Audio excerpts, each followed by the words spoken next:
Hi everyone, it's story time with Amanda Jean. I'm doing two stories today, and I'm choosing to do the fun one first. It took me a minute to find my list of names I've got, because this is the first time we're doing this, the first time we're doing story time with Amanda Jean, where I'm going to tell you stories from my adolescence, and hopefully it'll help me to process a little bit, and hopefully it'll entertain you a lot. Um, let's see about this. Anyways, it took me some time. I tried to find where I had written down all of my stories because I started to write them down for a blog. Maybe I'll do a blog, maybe I won't. We'll see.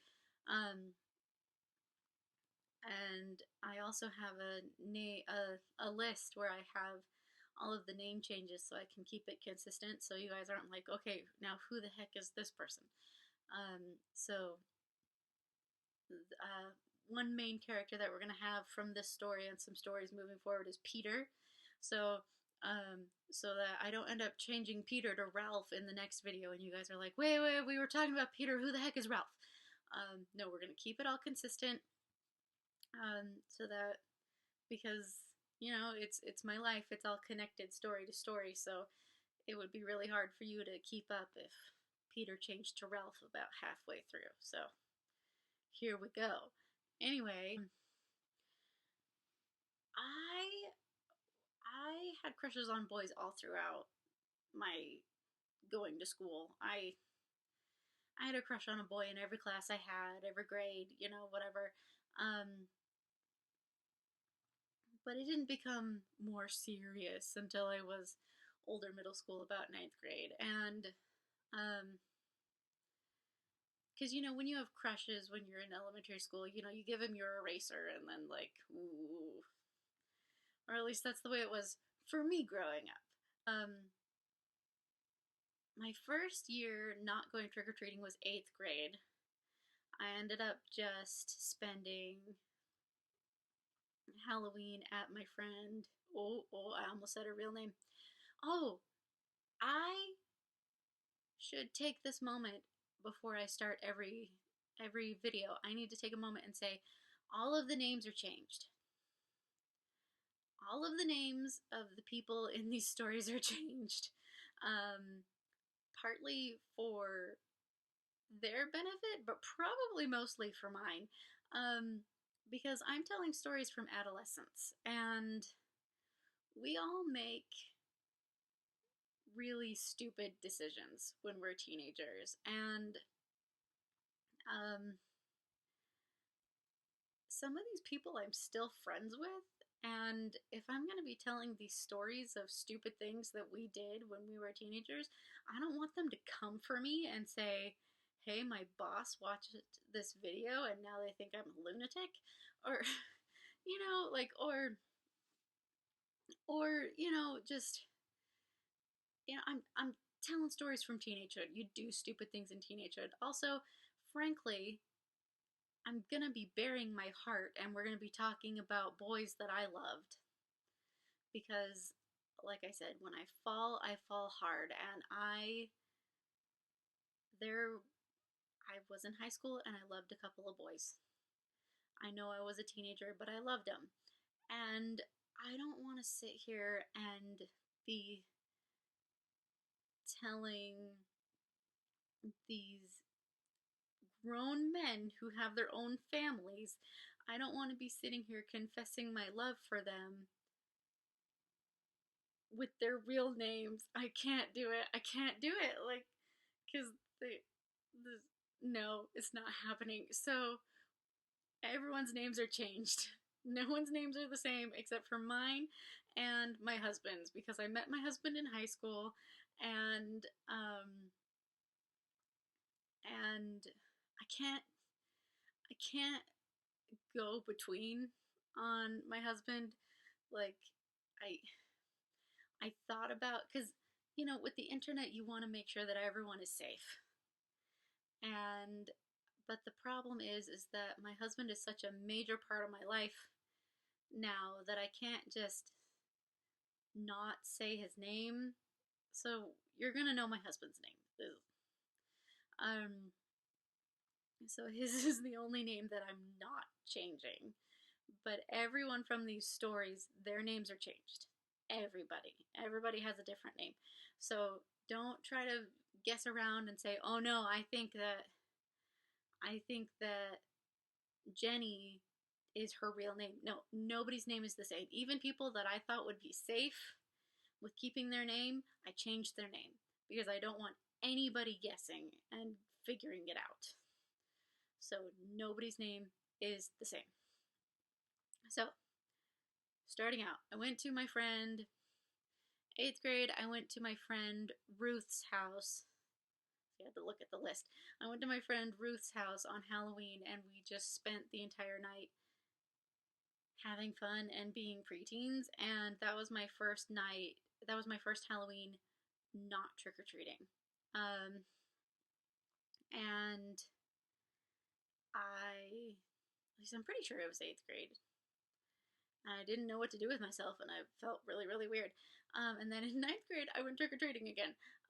But 9th grade is when things start shifting from, or maybe it was 10th grade that I stopped trick or treating.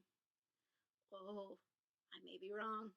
Okay. Anyway, 9th grade is when things really start getting into traction here. So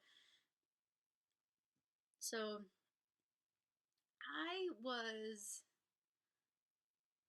I wouldn't say I was a tomboy, but I grew up in a house that didn't really teach me a lot about like hygiene and fashion, and I've kind of had to learn everything on my own.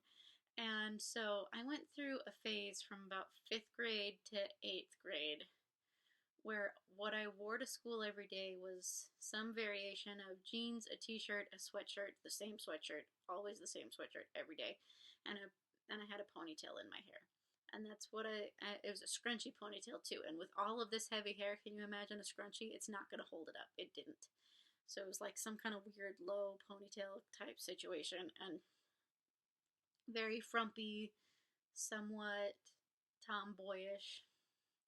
Tennis shoes. I always wore tennis shoes. Like that was my wardrobe every day. Every day from 5th grade to about 8th grade. And then in 8th grade, I started discovering that I could wear other clothes. And I started branching out and trying other things. And it was an adventure because I had, I started trying to wear like leisure wear as like day wear, which that wasn't a thing yet. Um, and one of the days that I wore leisure wear as day wear, I had a really heavy flow day on my period and it leaked through, but I didn't know what to do. So instead of calling my mom and asking for a change of clothes, I just went the day with my leaked through. Oh my gosh. The things that you do because you don't know, because I didn't understand. I never thought that I could just call my mom and ask for a change of clothes. And my mom was a stay at home mom. It wouldn't have been like convenient for her, but my mom loves me. So it's not like she would have been like, "Oh no, you just have to deal with bloody pants all day." Like the things that I didn't think about that now as I'm older, like, but I digress.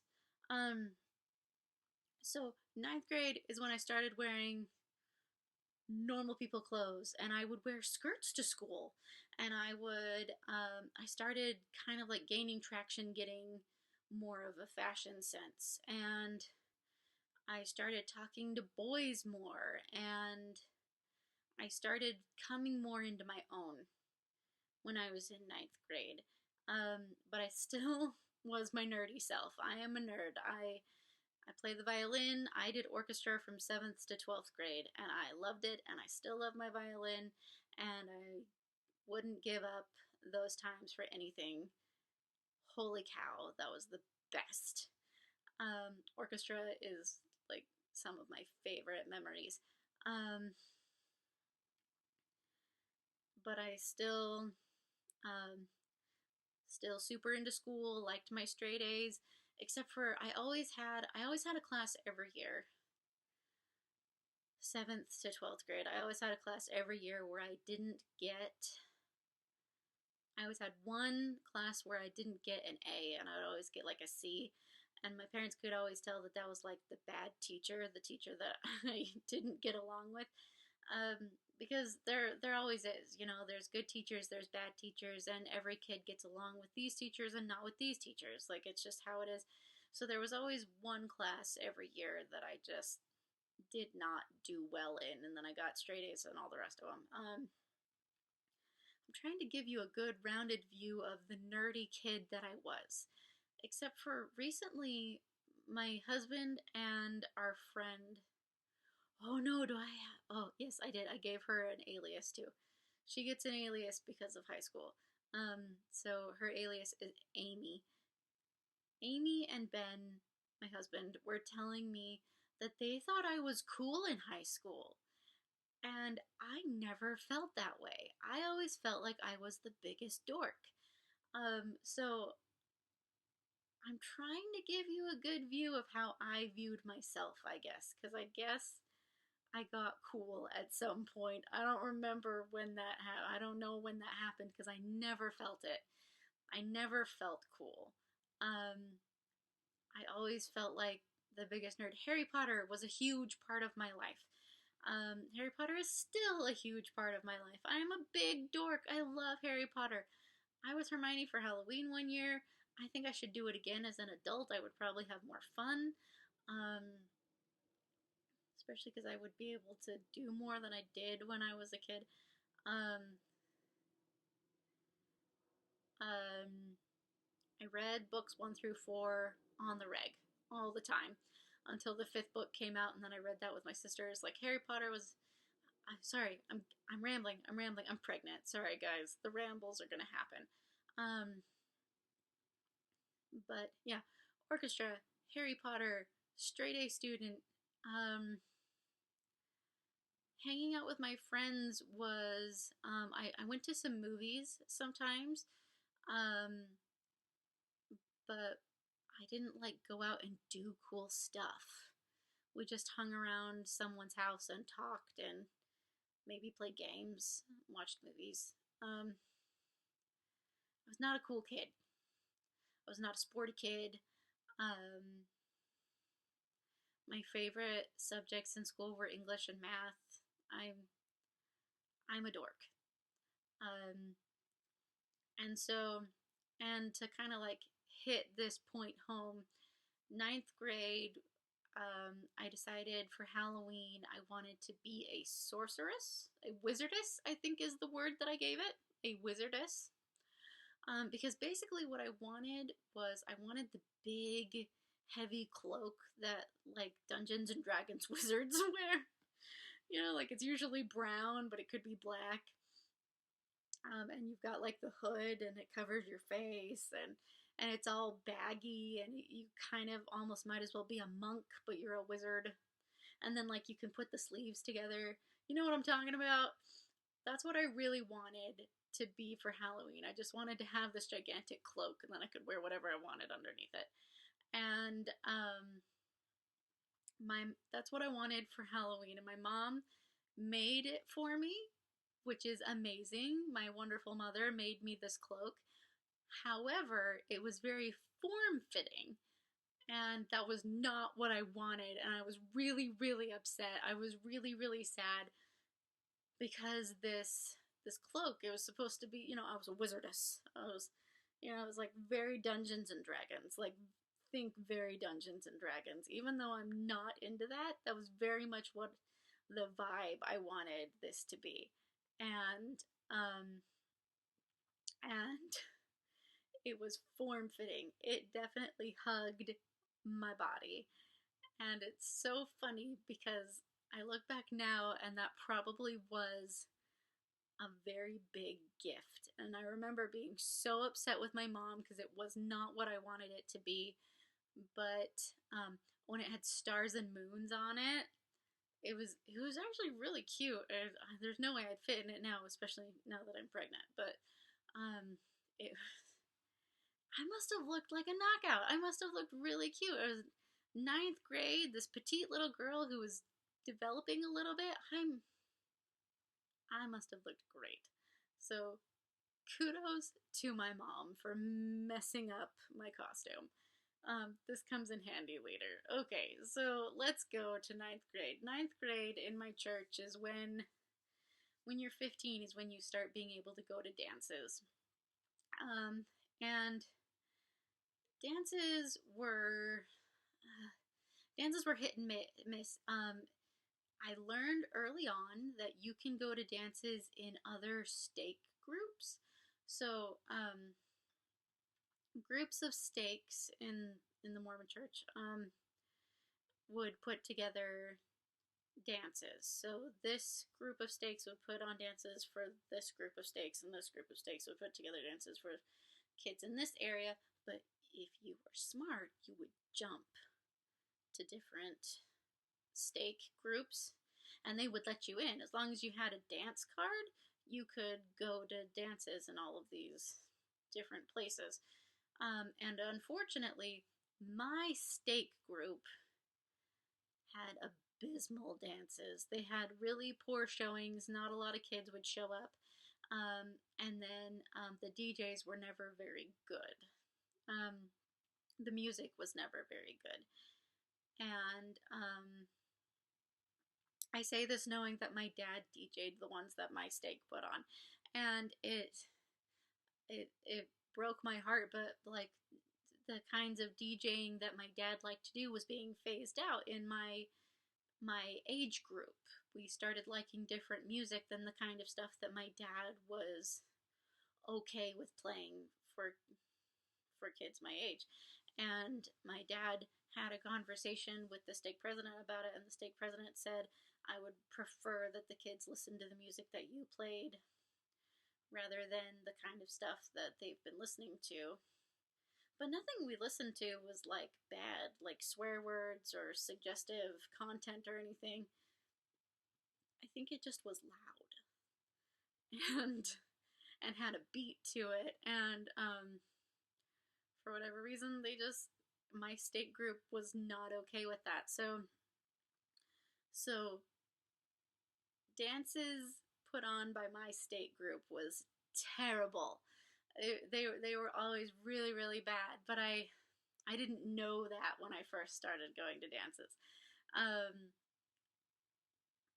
And I also, I had been to a dance once when I was a little too young to be going to dances, and I was really disappointed because I realized that Mormon boys don't ask girls to dance. I don't know what their problem is. I mean, obviously there are some that have enough courage or whatever to ask a girl to dance, but like nobody asks girls to dance. And so I realized at that dance that if I wanted to dance slow dances, I was going to have to ask. And I talked to my best friend Joy about this, and Joy and I had been best friends for a long time. Joy is another story to be told, but just know Joy is my best friend in the whole wide world at this point. And Joy and I talked about it, and I talked about how you don't get asked to dance, you have to ask. So we both decided that when we were going to go to a dance, and it was going to be a Halloween dance, the first dance we could go to, that we were going to ask boys to dance. And unfortunately, this first dance that we went to also was at the same time or the same night as a stake conference, and we had both said that we would sing in the choir. So what happened was we sang in the choir at stake conference, and at stake conference you have to wear church clothes. So we had skirts on and we looked nice and everything, and church clothes, sang in stake conference, and then right after the song, Joy's dad took us to the other building and we went to the dance. And we were both mortified that we were having to go in our church clothes and to a Halloween dance, because you're supposed to go in like costume. to a Halloween dance. So we made the joke that we were crazed choir members, and that was our costume for the Halloween dance. And sorry, pregnant breathing. Whew. So we go late to the dance, and we're in our church clothes, and we see there's like nobody there. There's a group of boys. There's one of my friends from school that I'm not super duper close with. And there's some older kids there, and that was like it. And the slow song came on, and Joy and we looked at each other, we're like, we made this deal, we're gonna do this. So we went to ask the boys to dance, and I'm pretty sure I danced with every boy my age who was there, and I'm pretty sure that all of those boys were part of the same friend group. And eventually I started to notice, it took me a long time to notice it, because I'm the kind of person who, when I'm hanging out with you, I give you all my attention. And so when I was dancing with these boys, each individual boy, I would be giving him all of my attention and talking to him and learning about him, like, because those are like mini dates, right? And then eventually I realized that what was happening is, while I was dancing with whichever boy from this friend group, the rest of the boys would group around and like follow us around the dance floor.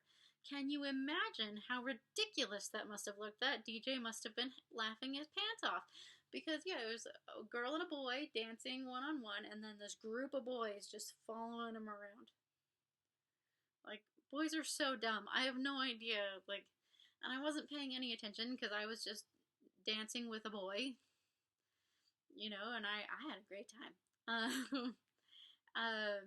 I I did. I had a great time at this dance, and I remember there was this boy Peter, and I remember I really enjoyed talking to Peter. I had a really great time talking to Peter, and then one of the last dances of the night was Nathan, and I really enjoyed dancing and talking with Nathan. I had a really great time with Nathan, but then Peter tried to cut in, and I was like, I don't know how I feel about this, and Nathan was like, no, just let him. And I felt really bad because I really liked Nathan, and I really wanted to keep talking to Nathan, but I also really liked Peter, so I was like, I don't know. And I finished out the night dancing with Peter. It was a really fun night, and a lot of those boys turned out to be my friends later, and that is part of why that is the most hilarious thing to me, is this dance. Because Peter was there, and Nathan was there, and I gotta go down to all of, and Max was there. All of these boys and then Max's brother. No, I think Max's brother was too young. But this group of boys they're a group of boys that hung out together all the time. So then when Nathan and Peter became my friends, like at school later, all of those other boys kind of were in and out of the picture too. But of course, Peter and Nathan are the main guys that I remember, because they're the guys that I ended up crushing on later. So that was my first dance. And it was a really great time, and I had a really great time, and I never had a dance experience like that ever again, because after that they were more kind of like raves, where the music was different, and or I was like bored out of my mind listening to really bad music with people who dances were different after that. That was my first dance, and it was a very different experience from all the rest of the dances that I ever went to, but it was a good experience, and I had a good time. And then you fast forward to Halloween Day, 9th grade, Halloween Day, and I'm wearing this. I must have looked hot. I can't help but think I must have looked hot. This little 9th grade girl in this form-fitting wizardess kind of outfit. Oh wait, no, we have a little bit in between. I used to love blue raspberry Dum Dum suckers. And then one day while I was at school, I found out that when I ate them, it would turn my teeth and my tongue blue. And my lips, it would turn my whole mouth blue. And that's really embarrassing, especially when you're in ninth grade and you're trying to establish yourself as a cool person. Um, and one day I was, sometime after the Halloween dance before Halloween, I had eaten one and realized for the first time that that's what it did, and I was like, oh my gosh. And I was so embarrassed, and I was in the hallway for whatever reason. I don't remember. And Peter was in the hallway too, and I had no idea that Peter and I even went to the same school. And we said hi to each other, and we had a little bit of a conversation, and he never mentioned anything about my blue mouth, never said anything, never laughed at me, and I was like on cloud 9 for the rest of that day because he didn't say anything about my blue mouth. Anyway, that's one of those few little details that I remember that just like, still to this day, just like makes my little heart happy. Anyway, so fast forward to Halloween. At my middle school on Halloween and Valentine's Day, they would have a dance at the middle school during middle school hours, which is like the weirdest thing. So what you would do is you would do like an assembly schedule. Excuse me, an assembly schedule. And so you'd skip second period and you'd do 1, 3, 4, 5, 6, 7, 8, and they would all be shorter classes, and then at the end would be second period, but instead of going to second period, you would go to the dance. If you didn't want to go to the dance, then you'd go to the library, or you'd go to, like, there were a couple of options, but for the most part, the entire school, 7th through 9th grade, would be going down to the gym to go to this dance, and I hated these. I hated them a lot. Because church dances and school dances did not work the same way. They were not the same. And I found myself just standing around listening to music, standing around with my friends. I never ate anything. I never did anything fun. And I certainly never danced with a boy at any of these school dances. It was weird and I hated them. But the one shining silver lining to this day was that classes were different because it was Halloween and we had the Halloween dance weirdly adjusted schedule for the day. Classes were different, and so I got to my 8th period Spanish class, and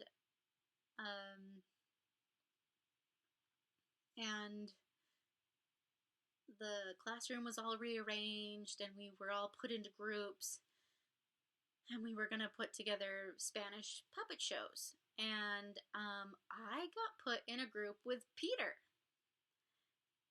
Like I said, I had no idea that Peter and I even went to the same school. It turned out that Peter and I were in the same class. And I had no idea until Halloween. And we were put in the same group, and a lot of flirting went down. I don't know what I did because I am unaware of how I flirt. Is anyone really aware of how they flirt? Like, I think we all, like, have the fake flirting that we do to make fun of other people's flirting, but, like, actual flirting, I don't know how I do it. Anyway, so hopefully I was good. I don't know. And keep in mind I'm wearing this very form-fitting wizardess outfit, and Peter was charming, and he had this phrase, and so this is another reason why I'm changing names, because I hope Peter's mortified by this now that he's an adult. He would say, I have a party in mi pantalones, and everyone is invited, and I think it turned into a fiesta in my pantalones, but he obviously, was being ridiculous and silly, and we got up and we did our puppet show and whatever, but I don't really remember much from that day except for a lot of flirting with Peter, and it was the best day ever. And then and that was eighth period Spanish. It was a great day flirting with Peter and learning that Peter was in my class. And then I'm pretty sure I went trick or treating that night because I still was in that in between phase.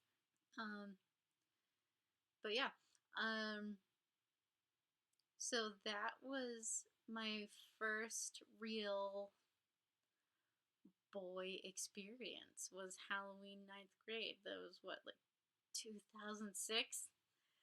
Um, and keep those boys in mind. They follow me throughout high school. Um, you'll you'll learn about them more. But yeah, so I this one isn't as bad. I have more embarrassing ones with more embarrassing things to say, but this was yeah, that was my sorry. I'm like all moony eyed now because I'm just remembering all of the things. I'm excited to tell you more stories. I hope you guys like this. If you guys like stories, let me know. Give me a thumbs up. And hopefully next time I won't be so winded. Ooh, it's hard to talk a lot when you have your lungs being squished by a child. Anyway, okay, I'll see you guys next time. Bye.